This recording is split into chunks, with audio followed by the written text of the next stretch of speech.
Primrose Lane. Life's a family on Primrose Lane. Just a family on Primrose Lane. With you.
Listen, I hate to bother you. That's okay. But I got a traffic ticket on the way home. Double parking.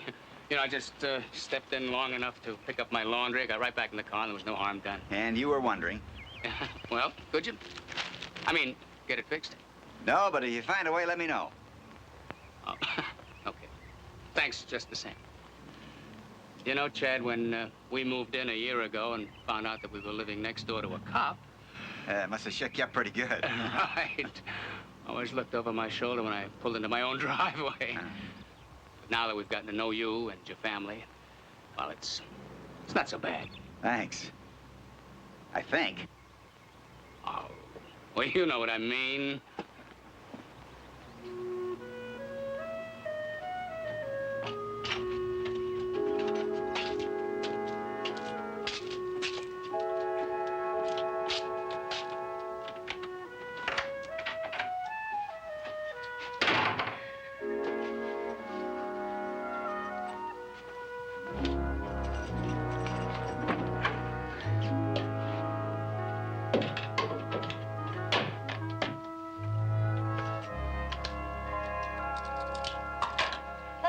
Hi, sweetie. How was everything at the office? Busy, frustrated, paperwork to hear. Ah, well, come and talk to me. Talk to kids all day long about now I begin to hunger for adult conversation. I think we nailed those arsonists. Oh? More than one? 3. We got a tip this morning. They were planning to hit the state supply building. We staked it out. They were right on schedule. 2 men and a woman. A woman arsonist? Very young, very pretty, and very well behaved until she bit Ray. Well, now, I warned you about women, but you insisted on marrying one anyway. Hey, Mom! Dad, look! His name's Snowball. That's a lot of rabbit. You could put a saddle on him. I'm afraid to ask. Who's Rabbit? Ours. Ours. You mean yours? Mine? Your dad's? Milton gave him to me for keeps. Okay? It's up to your mother. Mom, he wouldn't just be my rabbit. He'd be the family rabbit. Mm-hmm. Well, now, what if the family rabbit has a rabbit family? He can't. He's a boy rabbit. Milton promised. Dad, I never in my whole life had a rabbit. Can't I keep him? Like where? Out in the back, in a box. Mom, he's easy to take care of. Milton said so. Well, all right, we'll give it a try. But if he gets out of line, back to Milton. Fair enough. Fair enough. Mom, I'm eating dinner over at Milton's house. May I? Be home by 8. Right. Hi, Mom. Hi. Hi, Dad. We were down the street rapping with a whole new group. Where are you down the street? The old Stedman house that's been vacant for so long. They just moved in. Let's see, there's Terry and Tony and Max and a bunch I can't even remember. They're really far out. Sounds like the biggest family on the block. Well, it's not exactly a family, Dad. It's like a group of real good friends who share. Oh, commune. How do you know about communes? I read a lot, even about teenagers. I even understand some of the new language you seem to have picked up from them. They want us to come back and eat with them. Pizza, organic vegetables, fruit juices. Okay? I don't know why not. Brian just took off. He's dining with Milton. Gee, we'd hate to leave you and Mom alone. It won't be all that bad. Go ahead. You're sure? Well, there was a time, you know, before you kids were born. We ate dinner alone almost every night. Then it'll be like the old days. Did you have to use two olds? Sorry. I can't wait till you guys meet those commune kids. Really far out. They really put it all together. Listen, we better change if we're gonna go over there. See Yeah. you later. Well, I'm afraid tonight it's just gonna be lonely old us. Old us. Well, just don't sit there. Go open a bottle of wine.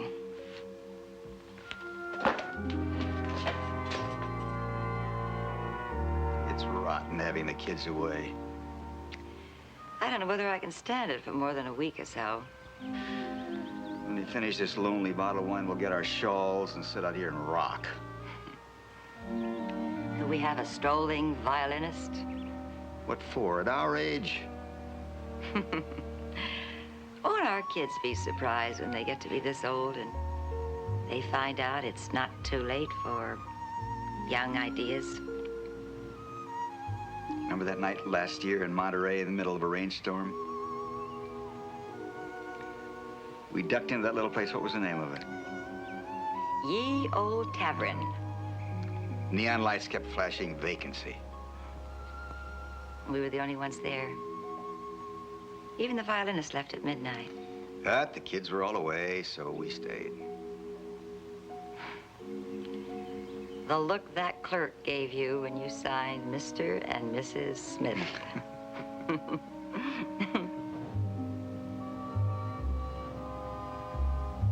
Let's make this a rainy night in Monterey.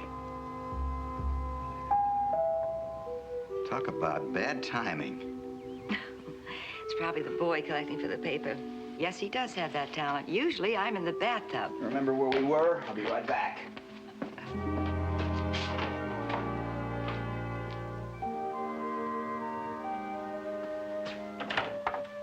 Hello, Mr. Smith. Do you remember me? I'm Mrs. Avery, down the street. Oh, yes. Hello. How are you?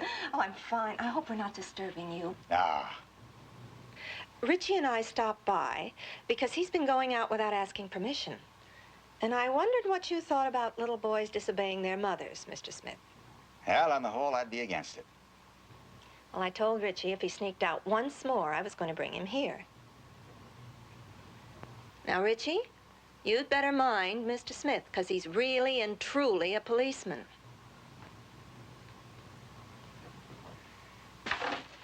Richie? He keeps crossing streets to get to some house that has a big dog. You like dogs? You ever have one? Mrs. Avery, why don't you get out the city pound and pick out a big friendly mutt? Maybe that'll keep him home. Well, it might be a good idea. We'll try it. Come on, Richie. Thank you, Mr. Smith. Good night. Night.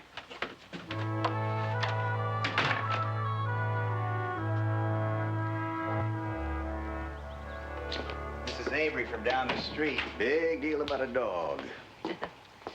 Let's see. Where was I? Well, it was a rainy night in Monterey. Right. Just the two of us. Hi. They had meatballs. Milton wouldn't eat, so he got sent to bed, and I came home early. What's the box? Home for Snowball. He's going to sleep with me tonight. Now, wait a minute. Before you plan on keeping him in your bedroom, you better check with your brother. Okay.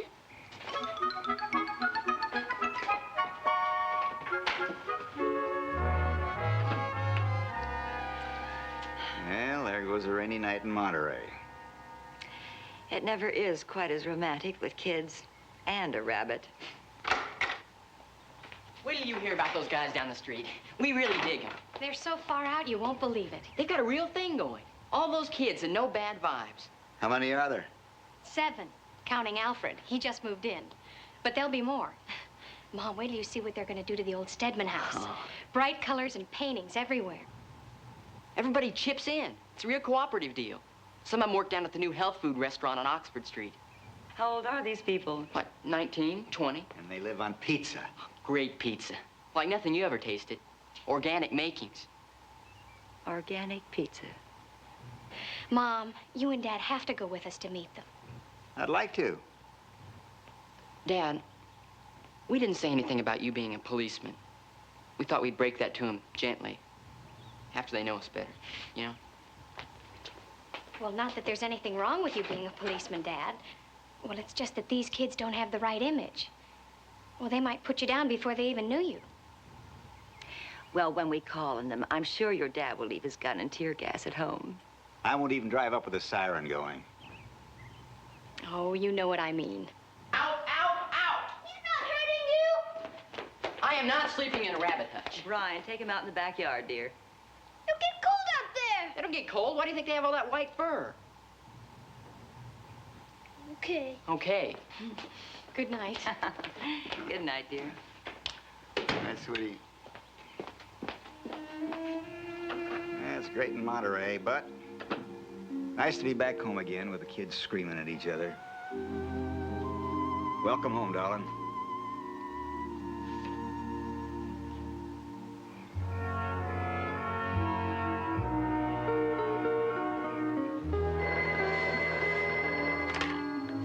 Hello. I can hardly hear you. Could you speak up?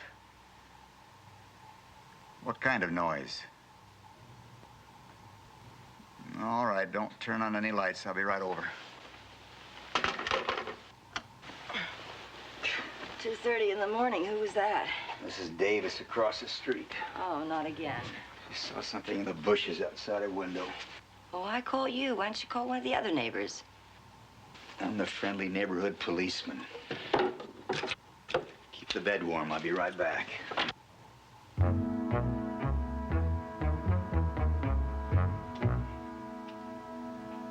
Sergeant Smith? Yes, Mrs. Davis. Oh. I see anyone. No, Miss Davis. It's probably cat or dog. I'm sorry to get you out at this hour, Mr. Smith, but a woman without a husband must depend on her neighbors. I understand, but if it happens again, would you mind phoning the police? They'll send a prowl car immediately. Well, it seems like it would take so long, and with a police officer right across the street. Sure. Okay. Good night. And thanks.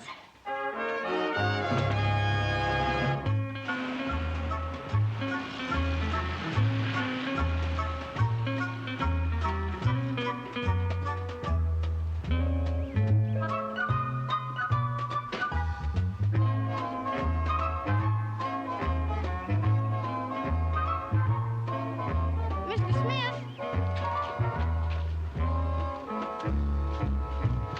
So we thought you wouldn't mind. Here he is. Good evening, Hello.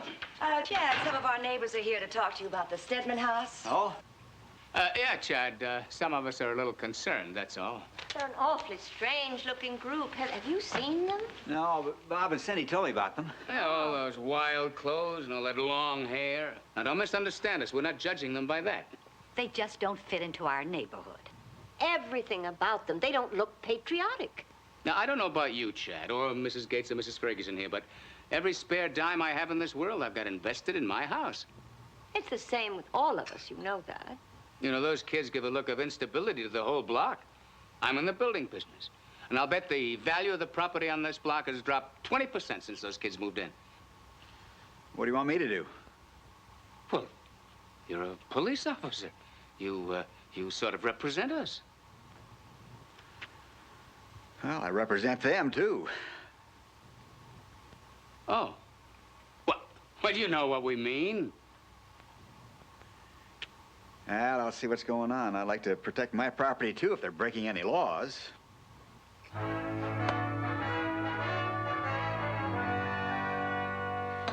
But, Dad, they're not even going to give those kids a chance.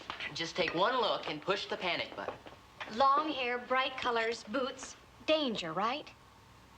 Dad, I didn't know Snowball had a tail, but he does. Who cares? I do. Brian does. Snowball does. Personally, I could go either way. So the straight citizens appoint you a committee of one to bust our friends. All I agree to do is walk down the street and talk. The establishment says they're guilty in advance. It's about as big as a pot can't.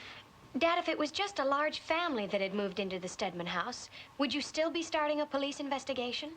Yes, if there was a complaint from the neighbors, look. These people think their property values are threatened. What's wrong with that? They're threatening people. That's what's wrong, Dad. Bob, you know your dad better than that.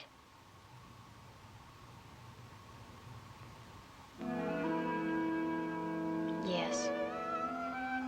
Sorry, Dad. Goes for me, too. It's about as big as a big fuzzy marshmallow. Except he's so furry, you can't tell if it's really there.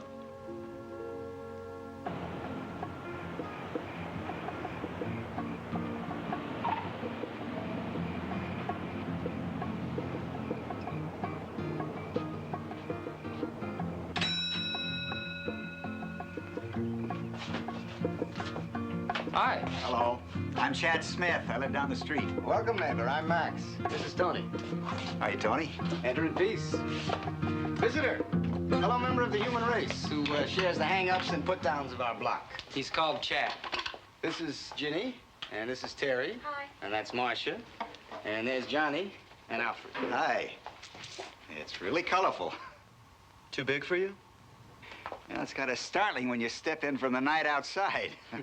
Wait till you see what we're gonna do on the outside. It's going to be electric blue, and we're going to have this bright orange porch. That should shake up the Straits. Yes, it sure should, including me. What? Well, it's kind of a wild combination for a block that runs to conservative colors. Does that mean we have to be conservative? Well, you might consider your neighbors. They have to look at it. But the whole idea is to be us. What's the point in looking like everybody else? What's the point in ignoring your neighbor's feeling? They haven't said anything yet. You haven't painted it yet. Okay, we'll keep our cool. Maybe when we're here for a while, all the houses on the block will be painted electric blue and orange. Then you can paint yours conservative. Refreshments? Well, that depends. It's carrot juice, man. Organic. No chemicals, no DDT. Well, it sounds healthy. Well, then please join us. This way. You know, you're the first of our neighbors to pay us a visit. Except for a couple of great kids. Those are my great kids. Oh, yeah, Smith. You know, maybe if you're not too uptight about us, you could invite some of the other neighbors to drop by. Well, they sort of asked me to represent them. Represent them? For what reason? Let's say they're concerned. Why you? I'm a policeman.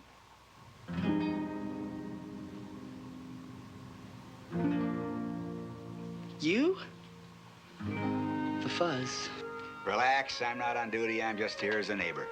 Sure, but you'll be snooping around to try and bust us, right? No, that's the last thing on my mind. Well, now you've seen us. You gonna let your kids come back? Or are we going to be out of bounds? Well, it's not exactly my idea of how to live, and I hope they don't go for it, but I sure want them to know about it.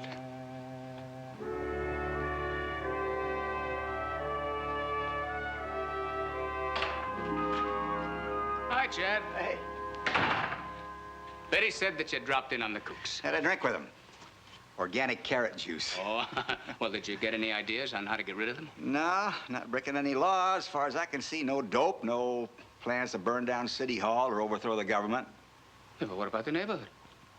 I mean, you know they're going to attract others. Remember what happened to Sunset? Well, you can't run people out of the neighborhood because they don't think or look like the rest of us. Well, I see that point. Oh, you mean we'll wait until they do something out of line, right? Oh, well, that shouldn't be too long, should it? I'm gonna run. So long, Chad. Good night, Betty. Hi, Dave. You won't believe it, Betty. It's wild. Dad, now do you see why kids put down the establishment? What a world. Wait a minute. Dave Anderson and the others are not a bunch of wild-eyed bigots.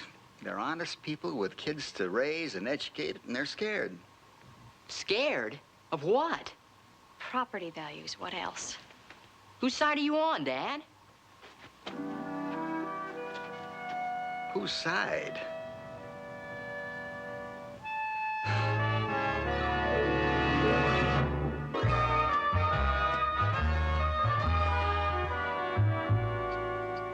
Well, it might have been my imagination. What? I was at the market today and saw Mrs. Gates. She seemed a little distant. I saw Dave outside, same freeze. Good. Maybe now they'll stop treating you like a private cop hired by the block. Well, they did it. Who's they and what did they do? The establishment. They ran the kids out of the neighborhood. 1 month and out. Nobody did a thing to those kids. See for yourself. Those beautiful people are loading up their truck to move out. Man, they never had a chance. Hey, look, guys, don't be too long.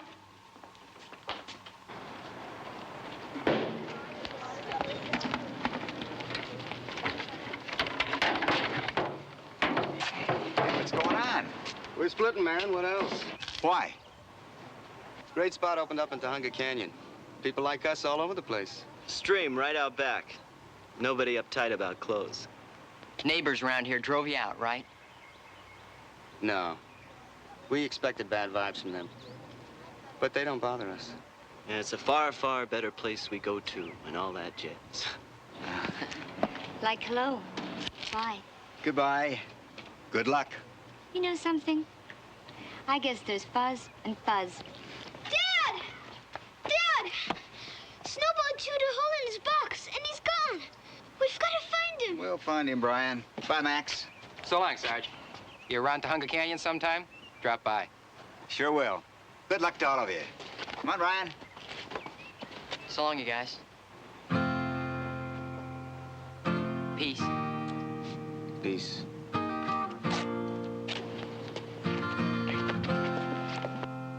Tell them to look out for a big white rabbit. It's Brian's.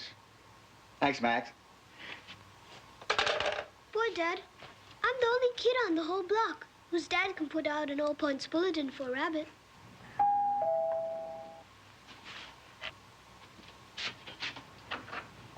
Hi. I think this belongs to you. Snowball! Yeah, we've been searching the whole area. He's been nibbling around our backyard. Got him? Thanks a lot, Mr. Anderson. It's okay. Take good care of him. Thank you. You're welcome. Listen, I'm very glad to get a chance to break the ice. It's been a little cool around here. I know. But it's gonna be okay now, right? I hope so. No, the scruffy kids are moving out. Yes, I saw them loading up.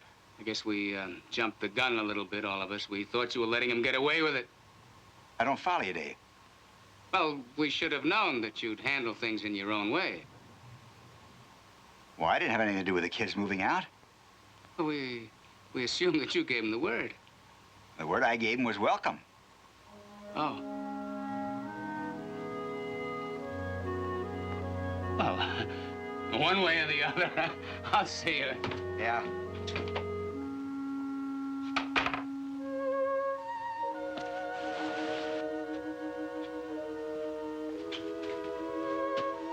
Dad? Thanks. For what? Oh, I don't know. There aren't any words.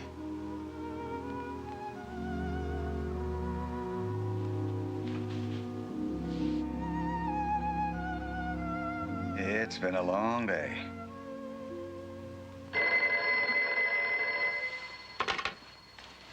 Hello. You'll have to speak louder. Oh, Miss Davis. Well, don't be frightened. I'm sure it's just a cat or a dog. If you're frightened, I'll be right over.